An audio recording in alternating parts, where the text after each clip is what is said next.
Bowen Yang, I'm so psyched for you, proud of you, man. All well-deserved. You're one of the funniest, the best performers out there right now, and this is a giant moment, man. Wicked, this is big. Thanks, Jimmy. Congratulations. James Fallon. Oh. Let's start first with Saturday Night Live. You just finished your 100th episode. Oh, wow, that's crazy. Isn't that wild? I'm a quarter of the way to Kenan. That's crazy. Isn't that wild? Yeah. That's wild. You really are. This past week, here you are as Charlie XCX with Charlie XCX. Charlie. She was Troye Sivan. And I look like Tommy Wiseau. Do we know who that is? Tommy, The Room? The Room. So I look like the Room guy. That's so funny. That was so fun. Did you get nervous doing someone in front of someone if you're doing them? Yes, I think this is my first time doing that technically, and it's like showing someone like macaroni art you made of them. You know, it's like here's this really crude version of you. There you go. This is but she was totally She cool. was so down to do it, and she wanted to do Troy. Everyone is like, Bowen Yang keeps trying to get Troye Sivan on SNL. I'm like, because he's a big deal. Yes, he's giant. He's giant. Yeah, and I love him. Yeah, he's super fun. Oh no! That's you and Yuck! That's you and Ariana Grande. Now this. Yes, that's us in A Streetcar Named Desire. No, it's not. No, you were in a sketch called Charades with Mom. Yes. And it got a little out of control, and you went for it. But here's what I love about you, because you guys are friends. You're friends with Ariana Grande. She's unbelievable. And you had to do this part where at the end you're like, should we maybe kiss at the end? Yeah. Because you guys hate each other the whole sketch, and then that would be a good ending, right? It was a great ending. It was the perfect ending. But like, we were both too shy.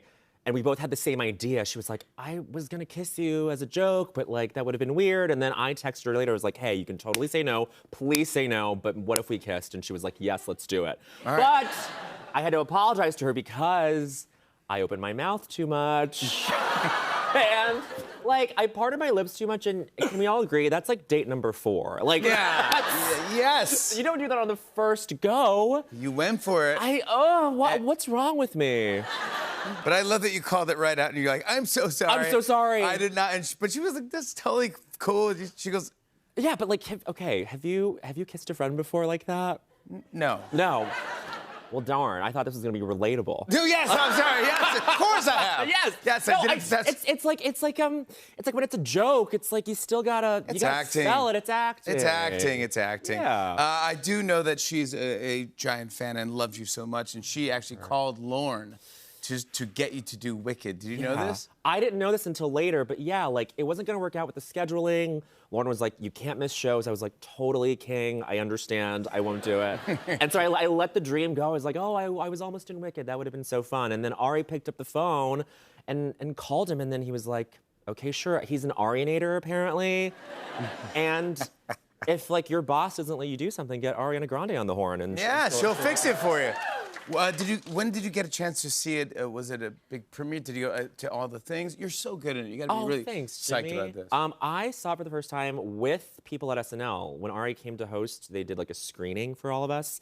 And I wasn't going to go because I was like, I don't want to watch it for the first time in like a big group around my coworkers and my friends. And so I was like, I'm not going to do it. But then I thought the day of, I was like, you know what? My first trip to New York City, on the same day, I begged my parents to go to the Gershwin Theater.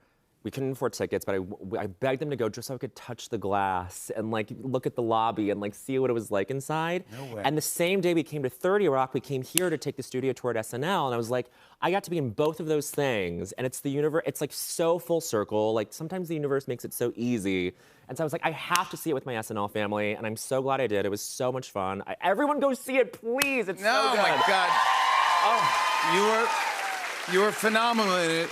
We all know how funny you are, and you can, but you can be so funny. But man, Bowen, I told you this the other day. You can dance, buddy. I can't. You can dance. You're great in this film. Oh, thank you. And I was like, Bowen, you're dancing. It's the first thing I had to say to you because I saw you the other day. Yeah, because you saw me the other day, and you're like, and I'm like, no, that was a deep fake. No, it's crazy. I mean, it's crazy that I danced in this. It's nuts. It's crushed. It's so good. And then those lines, are those written or improv? Those were mostly improvised. Ooh, I felt a little Bowen. Oh. A little Bowen Yang magic in there. But no, this is the thing. I was like, I'm not going to change a word of this script. This is a perfect script. I'm not going to ruin this movie with my thoughts. But then But then on every camera take, like John M. Chu, the director, a wonderful director, was like, now do one just for fun, now do one just you. Like there's something that you would say like off the cuff and ad lib, and I was like, okay, if you want. And then this man pulled a fast one on me. He used every single ad lib. He's brilliant. He knows what's up. I guess, but like, I am so sorry that millions of people have to see me say these silly words. No, it's so good. It gets giant laughs at the screening I saw. Oh, good. Giant laughs. There was a line, though, that got cut that did not make it in the film that you were getting quoted for, which is hilarious. That it's not even in the film. It's not even in the movie. But can you tell everyone what it is? Because people in London were having signs of it. People in London had signs. They made shirts. It's so silly. If you listen to my podcast, Las Culturistas with Ariana Grande, you'll know. It's great. Thank you. Oh my goodness. Podcast is fantastic. Wow. God love you. It was the first introduction of my character. I run into Glinda. I'm like, you remember me from school? Anyway, she's like, how have you been? And I improvised this line. I went, I've been through. I've been through, which is like not I've been through things. I've been through it. I've been through. I've been through. Yeah. It's kind of classic. It's a great line. It's a great line, and you save one, you chop one word off, you save a syllable, and apparently people. I've been through. I've been through. What do we do with that line? You have to do something with it now. Either a comedy special, or does it make the extended cut? I think there's gonna be some kind of extended cut, even though it's a 2.5-hour long movie. It flies by. It flies by. I promise you. Like it not is a so single beautiful. frame is It is a wasted. spectacle. You have to see it in the big screen. You have to. And IMAX if you can, because the colors and everything, it's so good and well done and musical and happy and tricky and good. And exactly. It's just so many layers on this. It's you did a great job. Thanks, Jimmy. I want to show a clip. Here's Bowen Yang in Wicked. Take a look at this. Okay, I Can't believe this boy knows how to get into the Oz Dust Ballroom. And that we just happened to cross paths today. Am I right? Ew. What even is that? Glinda?